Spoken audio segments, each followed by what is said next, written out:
Our next guest stars on the popular new television series Misguided, which can be seen Thursday nights on another network. Please welcome the lovely Judy Greer. Hi, it's so good. It's so good to meet you. Well, good to have you here. Thank you for coming.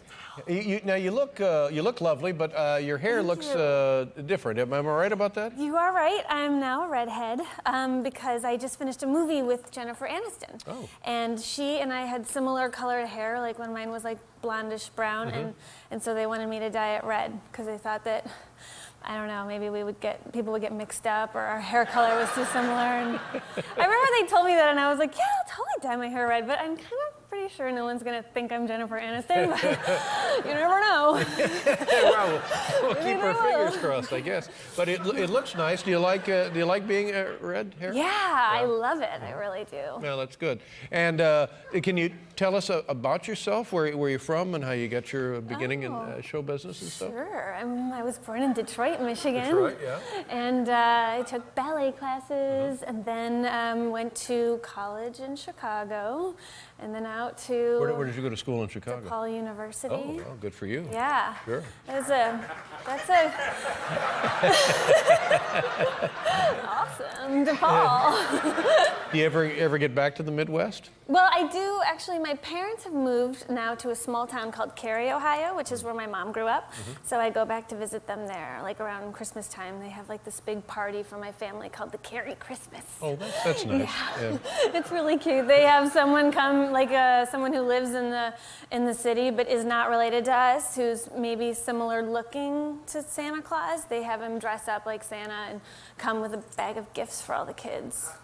And then we have to sit on his lap and we get our present. And it's really kind of awkward once you get to a certain age. Yeah, I think so.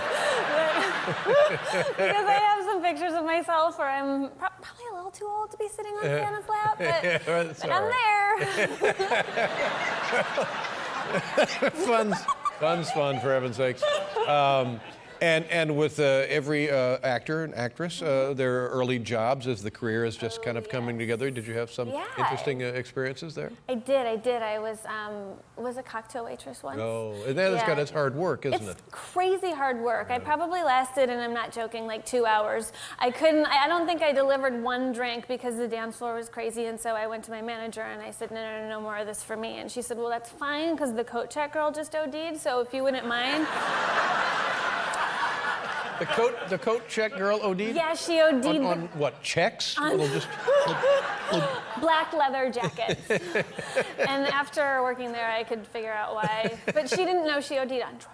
Oh, but she's not dead. Not dead. Well, okay. So then you were the coat check person. I was coat check girl, which I thought was going to be an awesome job, but then it turned out to be kind of a pain in the you-know-where because people who don't go to nightclubs with girls tend to stand next to the coat check girl. I didn't know that, yeah. Yes, they do. Yeah. So that at least there's someone who's like, has to stand there and talk to them all night long. I'll bet you meet a lot of fascinating guys that way, huh? Gosh, there was some nice dental students that probably have great practices now. Yeah, right. And I should have talked to them for longer because dental work's expensive. Sure. Well, it looks like you have nice teeth, though. What? Now you. Living in Los Angeles, what did you have? Are you able to? I know with a show like this, you're always very busy, but are you able to have fun out there? Well, I have been. I decided to start a book club because I was feeling like I didn't really get out and do enough, even though technically the book club's in. But I felt like it was good to have to meet new people, Sure, and so I invited my friends. But then I had my friends bring their friends, so then it was like a bigger group of people. But we had one meeting so far, but it was kind of a bad start because I switched books halfway through because I felt guilty because the first book chosen was a hardcover, which is a little bit more expensive, and I felt bad. And then when I started reading it, it was actually really poorly written, so then I felt really bad because I was making people spend more money for a bad book. On a crappy book. So then you switched at the first meeting, or you switched? How did like a couple weeks into the first email saying, would anyone like to be in a book club if you do read this book? Then I sent out another one saying, like, scratch that or finish it, whatever. Like, whatever you want to do. And maybe try out this other book too, if you want. I think that's fair enough because, I mean, if you're going to read one book, what's the matter matter with reading 2 books, for heaven's sakes? And they were both. The one was really good, and the other one was educational. Yeah, that's right. So. Nothing lost there. No. Now, Judy, the program, Misguided, Thursdays at 8, and it's your only, how far are you along? It's just like a couple of shows, We right? did like a baby first season. Uh-huh. Yeah, we've got like 7 episodes. We are, I think we're on our 3rd.